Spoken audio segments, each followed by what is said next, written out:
Students, welcome back again. I hope आप सभी ने इसका जो प्रीवियस पार्ट जो है वो समझ लिया है। तो अभी जो है आज के इस क्लास में हम स्टडी करने वाले हैं एक्सप्रेसिंग कॉन्सेंट्रेशन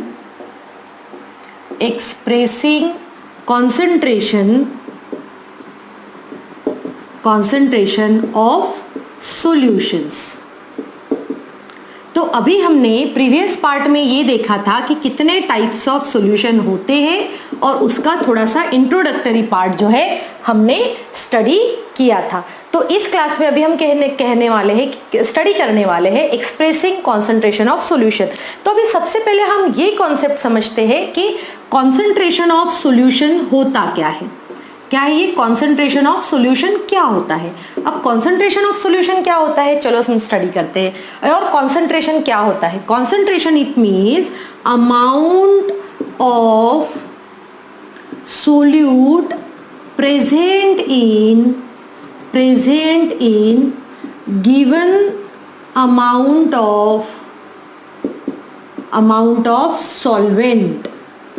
तो आपका जितना भी सॉल्वेंट दिया हुआ है उसमें आप कितना सोल्यूट ऐड करते हो उस क्वांटिटी को कहा जाता है कॉन्सेंट्रेशन। जैसे मैं एग्जांपल बताती हूँ कि जैसे अगर मैंने मान के चलो कि एक ग्लास ऑफ वाटर लिया और कंसिडर करो कि उस ग्लास ऑफ वाटर का कितना था, वो 100 ml था। तो 100 ml वाटर में अगर मैंने 2 स्पून क्या डाल दिया है, शुगर ऐड कर दिया, तो ये क्या हुआ, मतलब मुझे पता है कि भाई मैंने 2 स्पून शुगर जो है ऐड किया 100 ml ऑफ वाटर में। तो ये मैं उसको क्या कहूंगी, मैं उसे कहूंगी कि I know the concentration of. तो कॉन्सेंट्रेशन मतलब होता क्या है? कॉन्सेंट्रेशन मतलब होता है कि amount of solute present in a given amount of solvent. अब देखो इसी के कुछ टाइप्स होते हैं। अब हो सकता है कोई ml में ले, कोई और यूनिट यूज करे, तो ऐसे डिफरेंट यूनिट को यूज करने की वजह से हमारे पास डिफरेंट मेथड्स है किसी भी सॉल्यूशन के कॉन्सेंट्रेशन को एक्सप्लेन करने के लिए। तो चलो अब इन कुछ मेथड्स का हम डिटेल स्टडी करते। वैसे ये टॉपिक आपने क्लास 11th में स्टडी कर चुका है, बट फिर भी हम एक बार फिर से यहाँ क्लास 12th में भी स्टडी करेंगे। तो चलो देखते हैं कि how many types of their for expressing concentration. जब आप कॉन्सेंट्रेशन को स्टडी करते हैं तो हम सबसे पहला टाइप यहाँ पर लिखते हैं mass by mass percentage. Mass by mass percentage, तो ये क्या होता है, इसको हम स्मॉल, इसमें हम इसको ऐसा भी कहते हैं W/W%। जो सेकेंड टाइप जो होता है वो होता है वॉल्यूम बाय वॉल्यूम परसेंटेज। इसे हम क्या कहते हैं, वॉल्यूम बाय वॉल्यूम परसेंटेज। अब थर्ड पार्ट जो आता है इसका वो है mass upon volume percentage. Fourth part जो रहेगा वो है पार्ट्स पर मिलियन, जिसे हम क्या कहते हैं, ppm। फिफ्थ टाइप जो है वो रहेगा इसका मोल फ्रैक्शन। इसके बाद में आएगा मोलैरिटी। और सिर्फ इतना ही नहीं, आफ्टर सिक्स्थ जो है, सेवेंथ पार्ट रहेगा इसका molality. Next one is normality. So ये जितने भी टाइप्स मैंने आपको यहाँ पर बताए हैं, इन सभी टाइप्स पे क्या होता है, हम किसी भी सॉल्यूशन का कॉन्सेंट्रेशन को एक्सप्रेस करते हैं। अभी हमें डिटेल में स्टडी करना है कि ये सभी टाइप्स क्या है। तो इन सभी टाइप्स को एक वीडियो में तो स्टडी करना पॉसिबल नहीं है, इसीलिए आज के इस क्लास में हम स्पेसिफिकली स्टडी करेंगे पॉइंट 1, 2, 3, 4 और 5। ये जो 5 पॉइंट्स है वो आज हम स्टडी करने वाले हैं। तो चलो शुरू करते हैं। मास पर मास परसेंटेज, मास पर मास परसेंटेज।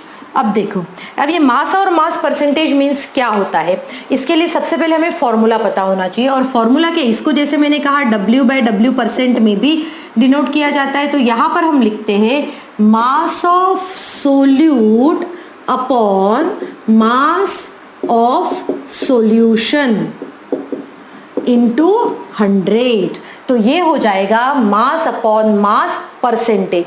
अब इसको हम न्यूमेरिकल में कैसे यूज करते हैं और कैसे सॉल्व करते हैं, चलो देखते हैं। अभी अगर मैंने ये कहा है कि भाई एक अगर न्यूमेरिकल है जिसमें लिखा हुआ है कि 10 gram of water, in 10 gram of water मैंने क्या डिसॉल्व किया, और हम लिख सकते हैं 2 ग्राम ऑफ शुगर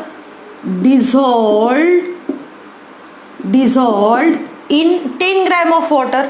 अगर मैंने 2 ग्राम शुगर को किसने, अब आप कहोगे लिक्विड को भी हम मास में मेजर तो कर ही सकते हैं। तो अभी मैंने क्या किया, 2 ग्राम को शुगर को मिक्स किया है 10 ग्राम ऑफ वाटर में। अब मैं इसका मास परसेंटेज कैसे निकालूंगी, देखो मास ऑफ सोल्यूट कितना है 2 ग्राम्स, तो हमने यहाँ लिखा 2 grams upon mass of the solution पूछा है। सॉल्यूशन का मास कैसे पता चलता है, तो हम यहां पर लिखते हैं mass of solute plus mass of solvent, mass of solute plus mass of solvent into 100। तो यहां पर 2 ग्राम है, मास ऑफ सोल्यूट कितना है 2 plus mass of solvent 10 into 100। तो यहां पर आ जाएगा 2/12 इंटू 100। और ये फाइनली जो है आप इसका आंसर इजीली निकाल सकते हैं। और जब हम इसका आंसर निकालने जाते हैं तो हमें यहाँ पर लगेगा 6, so 100/6 and finally we will be getting answer as, यहाँ पर चलो कैलकुलेशन कर लो,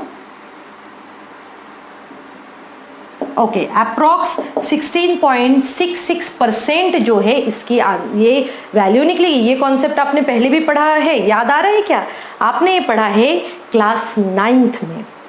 क्लास 9th में ये कॉन्सेप्ट हम ऑलरेडी पढ़ चुके हैं, बट फिर भी चलो एक बार रिवाइज कर लेते हैं। तो कभी भी किसी का भी मास बाय परसेंट हम इस तरीके से कैलकुलेट कर सकते हैं। अब देखो अगर हमें इसी की वैल्यू देखूं और साथ में ही अगर हम इसका सेकंड ऑप्शन अगर देखें तो सेकंड जो हमारा पॉइंट है वो है वॉल्यूम परसेंटेज। सेकंड कौन सा है हमारा, वॉल्यूम परसेंटेज। अब वॉल्यूम परसेंटेज में हम क्या लेते हैं, सिर्फ मास की जगह इसको V बाई वी भी कहा जाता है, V बाई वी परसेंट। तो यहाँ पर हम यूज क्या करते हैं, मास, यहाँ पर हम यूज करेंगे volume of solute upon volume of solution into 100।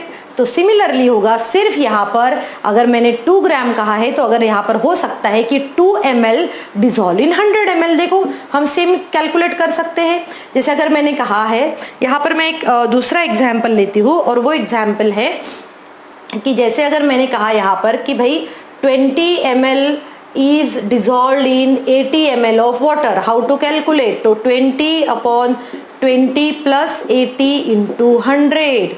सो ये इतना, इसका कितना हुआ आंसर, जब आप इसको कैलकुलेट करोगे इस तरीके से तो आंसर आएगा 20%। और इस परसेंट के पास क्या लिखा रहेगा, V by V, it means volume by volume percent. Okay, so ये हो गया आपका फर्स्ट और सेकेंड टाइप। सिमिलरली हम थर्ड टाइप भी सेम कैलकुलेट कर सकते हैं। और थर्ड टाइप क्या है इनका, थर्ड टाइप जो है वो है मास अपॉन वॉल्यूम परसेंटेज। अब मास अपॉन वॉल्यूम परसेंटेज क्या होता है, चलो देखते हैं।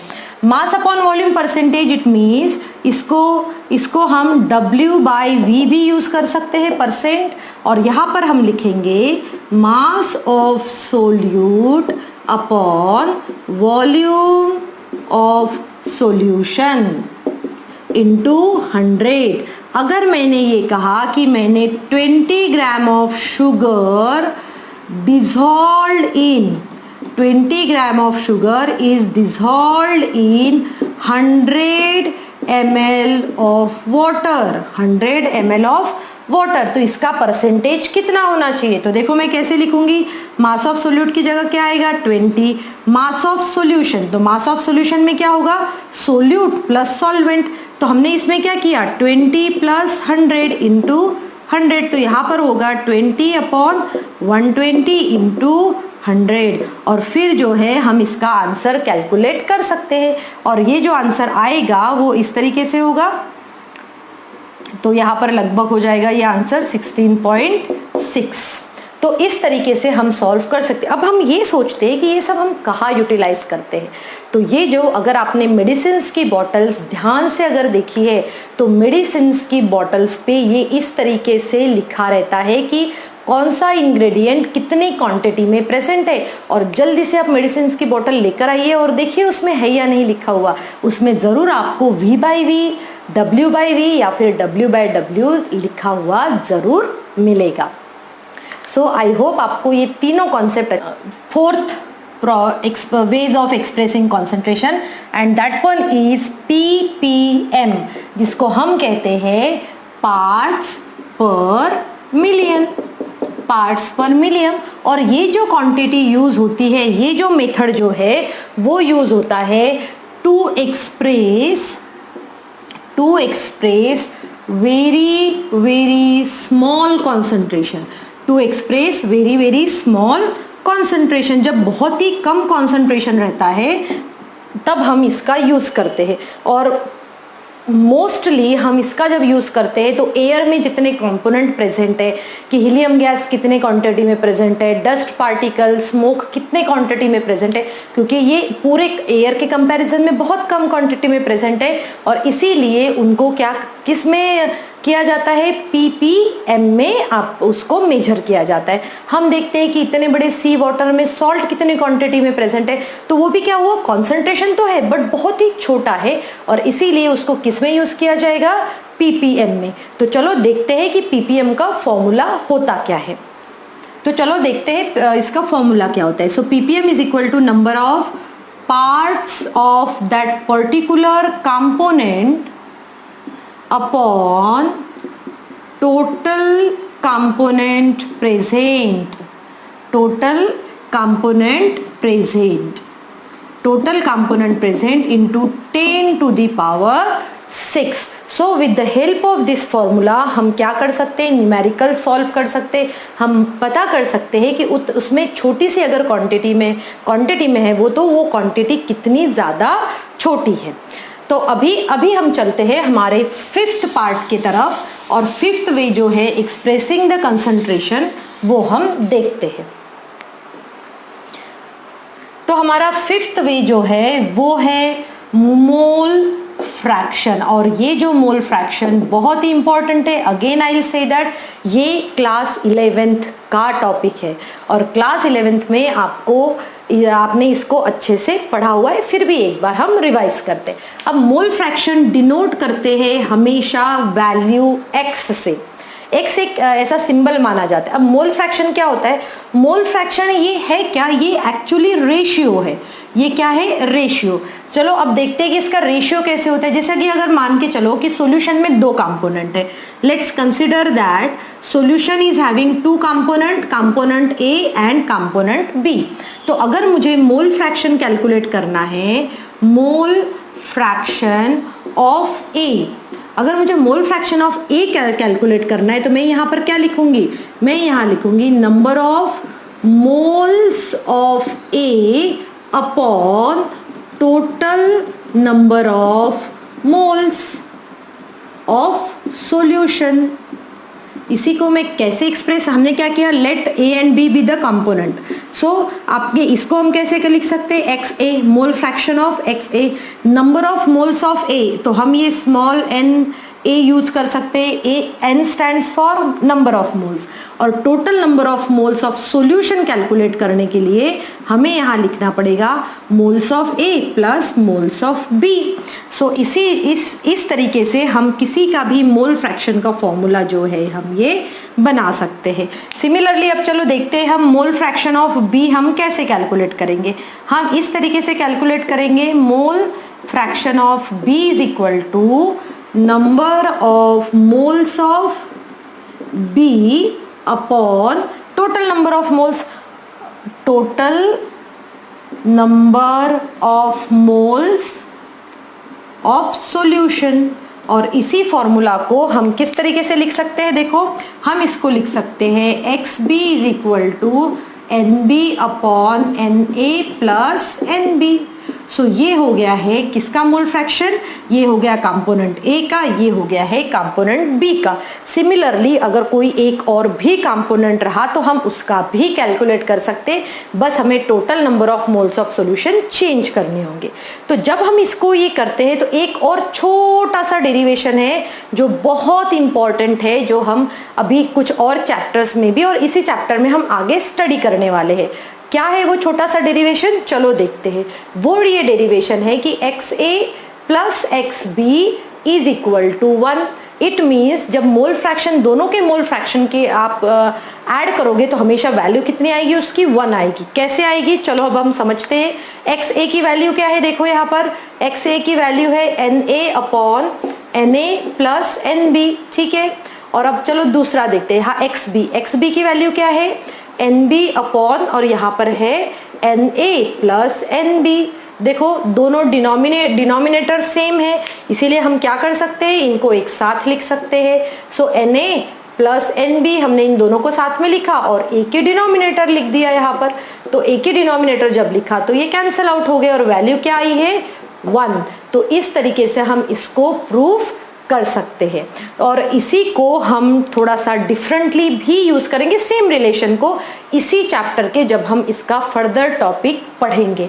तो जब हम ये सॉल्यूशन की बात कर रहे हैं तो सॉल्यूशन में अभी तक हमने क्या देखा, हमने यहाँ पर जो है 5 types of solution, 5 types of ways of expressing the solution देखे।